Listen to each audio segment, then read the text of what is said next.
Some of the best moments in life are spent in the company of others. It's a basic human instinct to meet in social groups, getting together for a common purpose, giving a shared identity, and raising the levels of enjoyment and excitement at an event. But wherever crowds gather, there is also the potential for danger and disorder. We've actually got a fire in the stand on the far side of the ground, and that looks very nasty indeed. Now the police have gone over there to try out on them. Basic instincts come into play, leading to fear, anger, and aggression. But other remarkable human instincts may be displayed, like acts of courage and a desire to help one another. And look at that! Oh, the poor man! Oh, this is awful!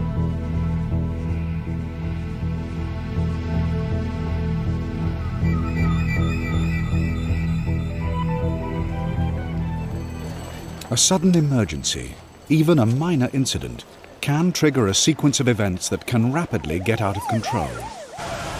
Claustrophobia, disorientation, and panic do the rest.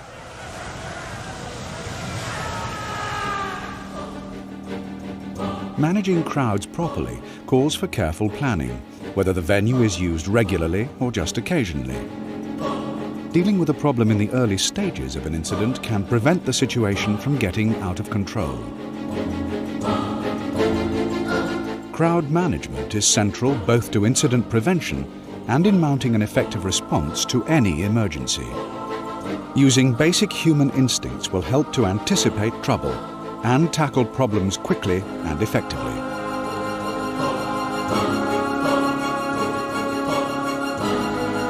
But no two crowds are the same. To understand crowd behavior, we need to understand how individual human beings behave in large groups under stressful conditions. To begin with, it can be an exciting, stimulating experience.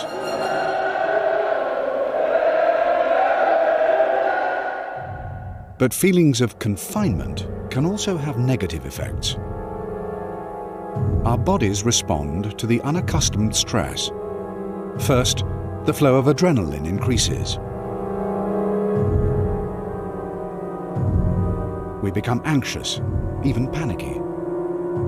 Blood flow increases to the muscles and brain as our hearts beat faster, preparing us to fight or run away. Like other creatures in the animal kingdom, when we're unsure what's happening around us, we don't always act rationally. Instead, we rely on our basic instincts that have served us well in the past. Filmmakers have portrayed passengers on the ill-fated Titanic in total panic, fear, and in disorder, fighting their way to the lifeboats. In reality, the opposite happened. One instinct is to pretend that nothing has happened. Exactly the reason that led so many passengers to stay in their cabins and to carry on enjoying themselves. After all, they were aboard the most sophisticated ship of her time and had been told she was unsinkable.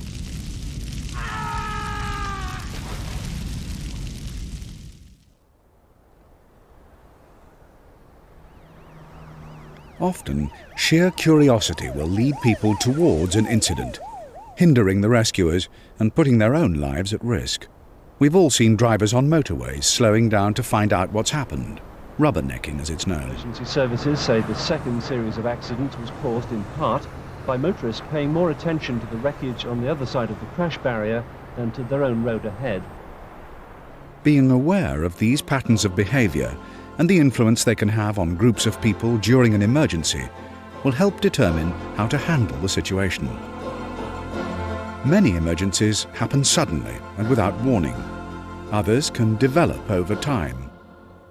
This is the bridge. The general emergency signal has just been sounded.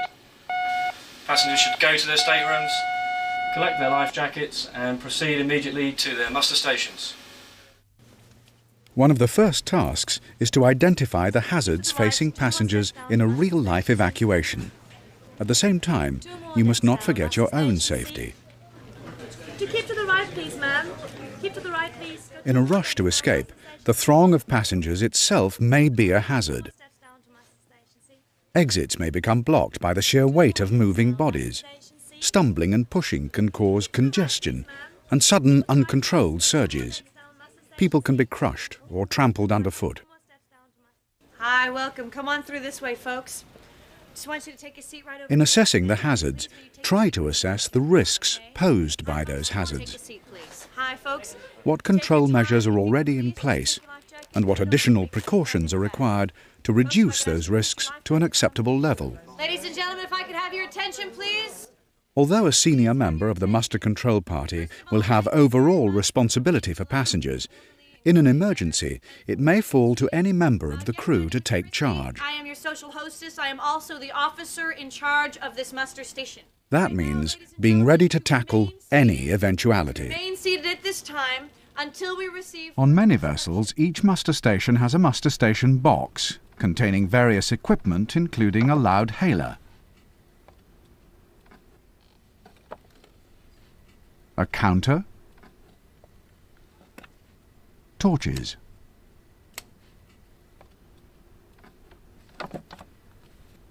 a passenger list,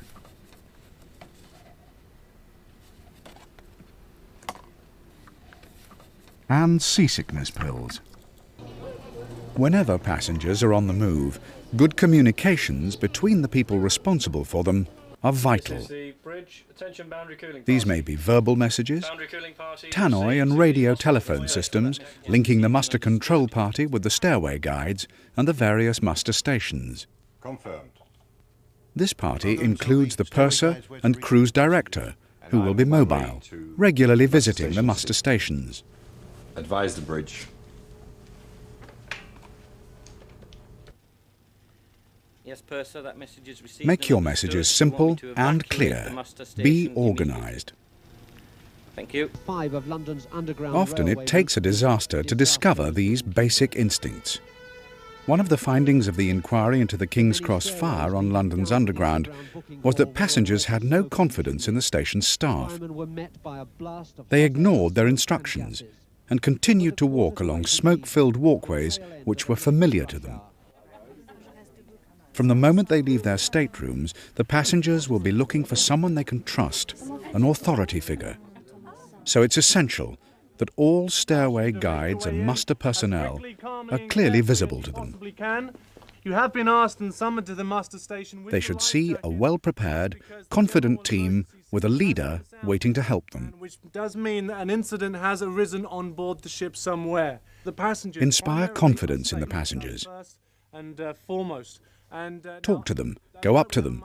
Don't wait for them to come to you. The parties are organising and sorting out the incident that has happened on board. The team leader should supply information at an early stage and on a need-to-know basis during the incident to prevent confusion, alarm, and even aggression. Come straight here. You're very, very safe here. If you do have your life jackets on, please take them off. There is no need to have them on. Some passengers may not have English as their first language. Speak clearly and give information that is simple to understand. See us. We have these very colourful hats on as well, just so you can identify. Give short, clear instructions. Repeat important information. Be polite, firm, and calm. Studies of disasters involving crowds have shown that people can sense when something is wrong. We have these very colourful hats on as well. During a shipboard emergency, it is inevitable that people will be anxious. They may hear messages on the ship's public address system. Go and ask one of the members of staff. Yeah, what's all those messages Attention, coming engine over? room fire party. We're going to miss the free pina coladas, aren't we? Perhaps they've seen smoke or noticed the fire crews preparing to tackle a blaze. Wait, Mr. Muster, listen, are we going to get a free pina colada? Because they're doing them on the sun deck. Well, I can assure you, Simply sir, explain that everything possible is being done to resolve the situation. Tell them that the ship's crew is fully prepared for any eventuality. Reassure them that you know what you're doing and that everything's under control. But are we still going to get our pina coladas? The person in charge must never leave their post. If other muster station personnel need to talk to them, they must walk over to them. Russell, I need 4 life jackets. Muster control, this is in charge of station. Unless the situation is serious, passengers should not put on their life jackets. If they've already put them on, they should be asked politely to take them off. Remove your life jacket. No, I'd rather keep it on. Well, it'll make you more comfortable. You've got a long wait if you remove it. But you've got yours on. To make us more identifiable as crew members. Okay? Okay. Tell them that as they may have a long wait, they'll be more comfortable without them. Okay, thank you. Passengers without life jackets must be issued with one from the spares locker. Allocate a separate area to passengers who need special attention. Yes, don't worry. Yes, don't worry. We're going to put you at the front right here so we can keep an eye on you all the time. Keep a constant eye open for changes in behaviour. Try to sense the atmosphere, tensions and moods, and look out for irrational behaviour. And then a man in a yellow hat said I've got to come over here, and I said to him, you must go and fetch the children. What happened? I left them in the amusement, and then I went to the toilet. You left them. It's no good saying you left them. But they didn't want to come to the toilet. Some spectators at the Bradford Stadium blaze chose not to escape to the safety of the pitch, but made their way towards the turnstiles at the rear of the burning grandstand, the seat of the fire. While the flames blazed towards them, others remained in their seats. They had paid to see a soccer match, and that's just what they were going to do. I don't care. Look. Yeah, well, can we just calm down? Dad, talk to him like that. Look for signs of irrational behaviour, hysterical laughter or distress, especially among physically weaker passengers, such as the elderly, and respond quickly. End of story. He stays here. I beg your pardon. Granted. I'm absolutely appalled. Who have you got waiting for you in the bar? If you really want to know, it's Joanna. What? She's a very nice girl. I've never heard anything like it. Now, the ship is about to go down, and you are planning to go and have some liaison with some woman in the bar. Well, of course I am. I want my last moments to be good. Paul, I'd like you to go over to that couple, find out what their problem is, and just quieten them down a little bit. Okay. Others may refuse to cooperate. If time permits, try to find out what's troubling them. They may have a problem that can be easily solved, or they may know of a problem which you should be aware of, such as a blocked exit. You must stay in your muster station. Their refusal to follow instructions may endanger the safety of other passengers, so unless you can quickly sort out the difficulty, seek help from a fellow muster station crew member. Be calm, polite, and assertive, but never aggressive. If necessary, take the angry passenger out of the muster station and call the muster control party. You're behaving in a very silly way. Okay, so you must stay in your muster station, okay? Yes. Thank you. Did you hear what he said? We have to stay here. Tony, there's a couple of ladies over there. I feel they may need a little bit of assistance. Would you mind going over there and helping them out? Yeah, sure. There may be special groups, people with disabilities, or who do not have English as their first language. I wonder if you can just help us a little bit, give us a bit more information. My friend's deaf. I've been trying to explain to her what's happening, but we've seen the lifeboats being lowered, and we just want to know what's going on. Okay, the lifeboats are just being lowered as a precaution. There's nothing to worry about. Find out who is their escort and communicate to the group through that person. Will we have to get in the lifeboats? No, there's no passengers in the lifeboats. Everything's under control. The people in the lifeboats are just crew members preparing the boat. There's no passengers going to the lifeboats.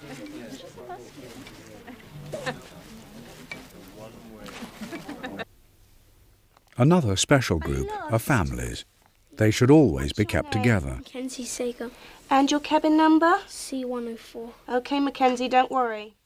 Reuniting them, if they've become separated, is very important. This should be done through the muster control party, who'll be able to talk to other muster stations to locate the missing parent or child. Parents should have collected their children from the ship's youth centre at Crew Alert. Let's go. Any uncollected children will be taken to a designated muster station. It is then easy for the children and their parents to be reunited. The lifeboat preparation party may be visible to the passengers from the muster station. You should explain that preparing the boats is a normal precaution.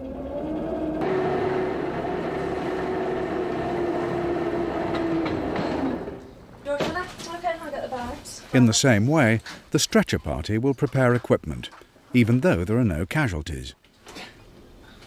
If there is fire on board, announcements directing the movements of the boundary cooling party may be audible over the public address system. Boundary cooling party, proceed to the hospital foyer. The passengers may also hear messages to the two fire parties. Assure them that more than one fire party does not mean the fire is spreading. Under no circumstances should passengers be allowed back to their staterooms. Tell them that they'll be allowed to return to their staterooms as soon as possible. But while the fire parties are in action, it's important to keep stairways and passages clear while the crew deal with the situation.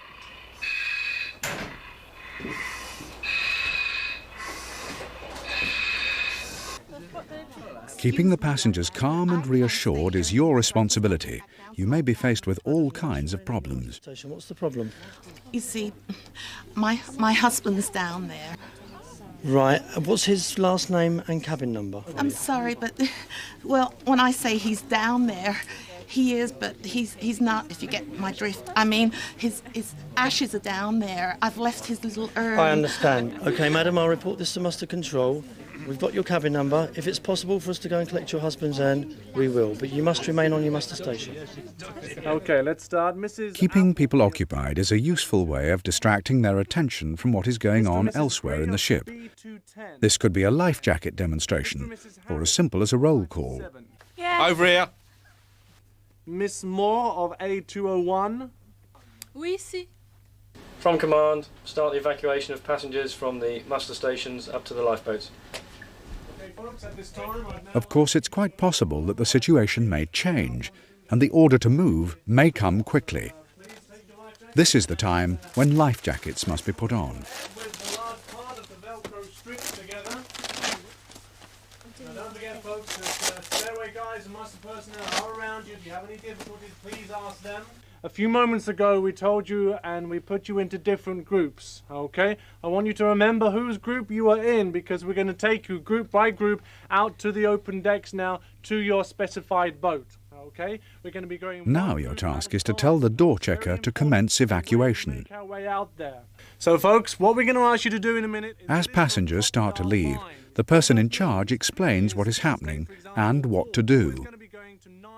Assure them that every survival craft is manned by a fully trained crew ready to receive them, and that there is a place on one of the boats for everyone. Tell them they'll be taken to the survival craft in groups, each group led by a member of the muster party, who will be holding a sign above their head.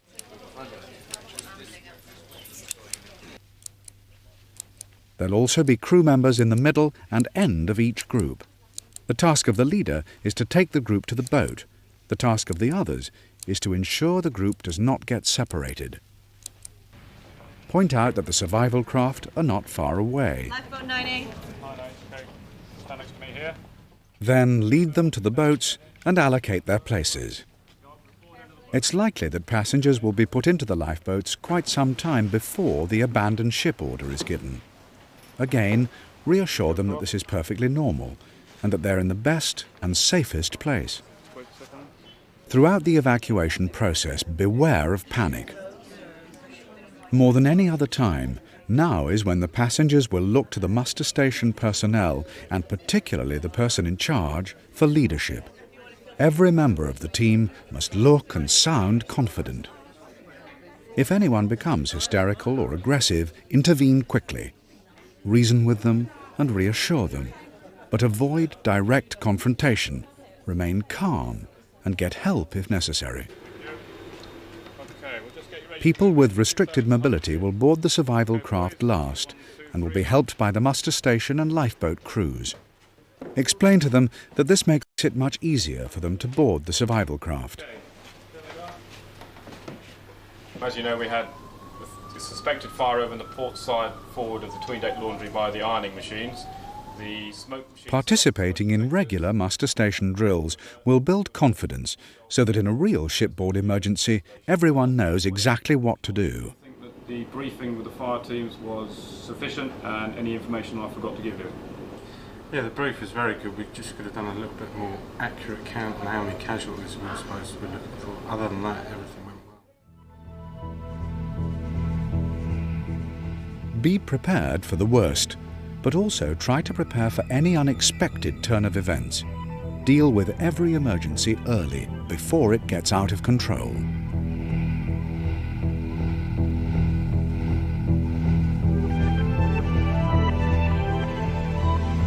Despite the basic human instinct for self-preservation, during a real emergency, the greatest support of all could well come from the crowd itself. In desperate situations, extraordinary acts of heroism and selflessness have been recorded.